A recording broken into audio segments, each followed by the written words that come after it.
We talked about the Schrodinger equation last time. What I'd like to do today is to start with a sort of a general notion of how we would solve the Schrodinger equation. We'll spend a number of chapters in this course going through solutions of different types of problems, but let's start with sort of a general method. What you have on the board right here is Schrodinger's time-dependent equation.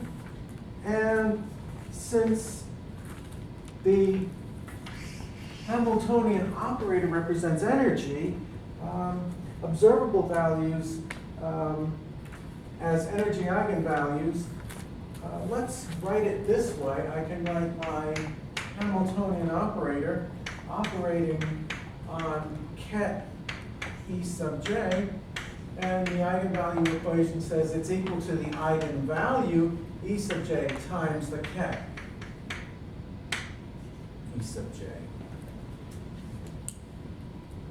So what we're going to do is we're going to use the time-dependent Schrodinger equation in two ways. One, if you're in a particular matrix basis, the equation determines the eigenvectors of the Hamiltonian H.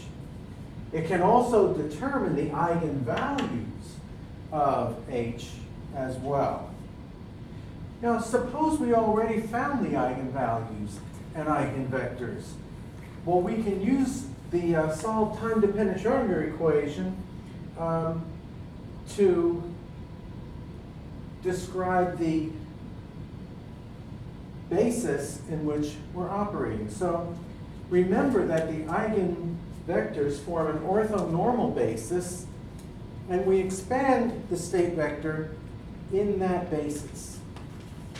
So if I write my state vector, psi, I can expand it in the basis vectors E sub j. Now psi is going to change with time, but my eigenvectors don't. Therefore, my coefficients alpha sub j will also change in time. So I can write then, to be even more specific, psi as a function of time is equal to the sum over j, alpha j of time, E sub j. Let's insert this expression into the time-dependent equation. If we do that and operate on it, we're going to get sum over j, alpha sub j dot of t,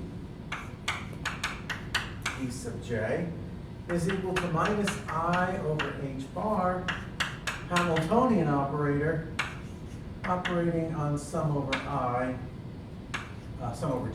alpha sub j, E sub j. And that's also a function of time. And since h times ket E sub j is equal to E sub j times ket E sub j, we can write it this way. We can write j alpha sub j dot of t E sub j is equal to minus I over h bar sum over j E sub j alpha sub j of t ket E sub j. So just put those two equations together and we come up with this one.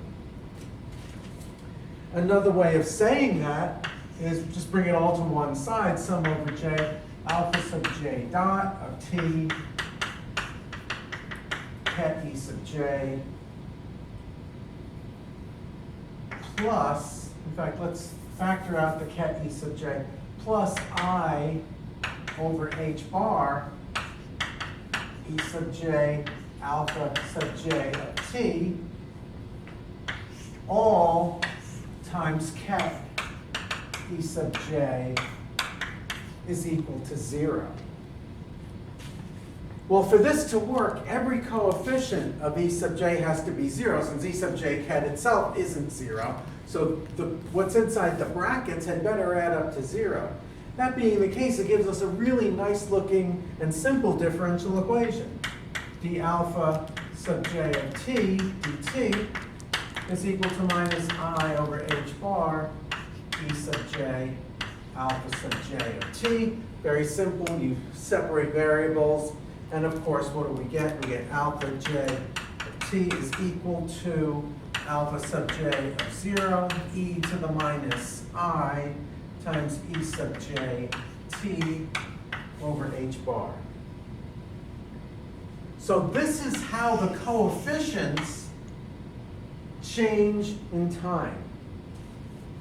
At time 0, alpha j of t then is just equal to alpha j of 0 is equal to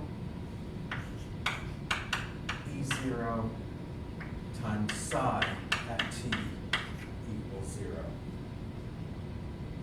That means that if I look at psi of t as it changes in time, I can write it as psi of t equals sum over j alpha sub j of 0 e to the minus I e sub j t over h bar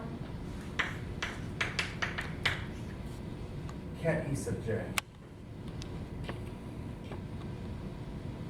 Or, if I like, sum over j e sub j psi of 0 e to the minus I e sub j t over h bar ket e sub j. Or if I like more elegantly, I can write that in this way. Psi t is equal to, I'm sorry, psi of t is equal to sum over j e sub j e sub j psi of 0 times e to the minus I e sub j t over h bar. So we're basically summing over our basis vectors to get this expression for psi as it evolves in time. So basically, there's a recipe to follow in dealing with the Schrodinger ket.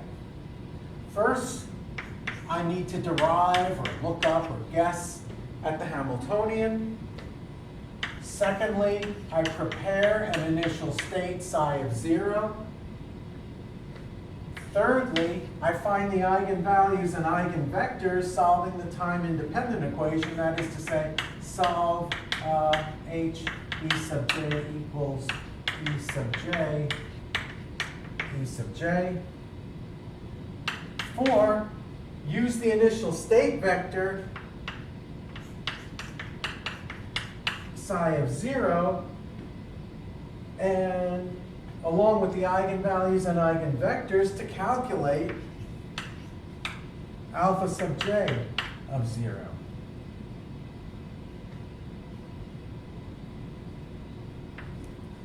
Where alpha sub j of 0 is equal to ket bra e sub j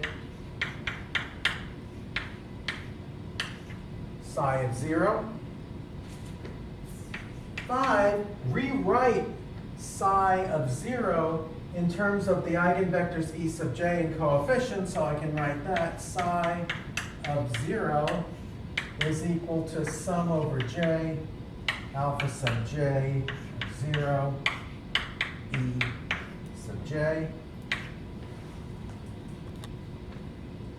6, I'm going to replace each of the alpha sub j zeros with alpha sub j t to ensure time dependence. Therefore, I can write psi of t as sum over j alpha sub j of t times e sub j. And then finally, I can write psi of t, so 7, I can write psi of t as sum over j, alpha sub j of 0, e to the minus I, e sub j t over h bar ket e sub j. And I'm there. That's the generalized method for solving the Schrodinger equation. Now, what's left to do, of course, is we're going to apply this to a number of different potentials and also to the free particle as we go further into this course. Let's pick up with that in our next lecture.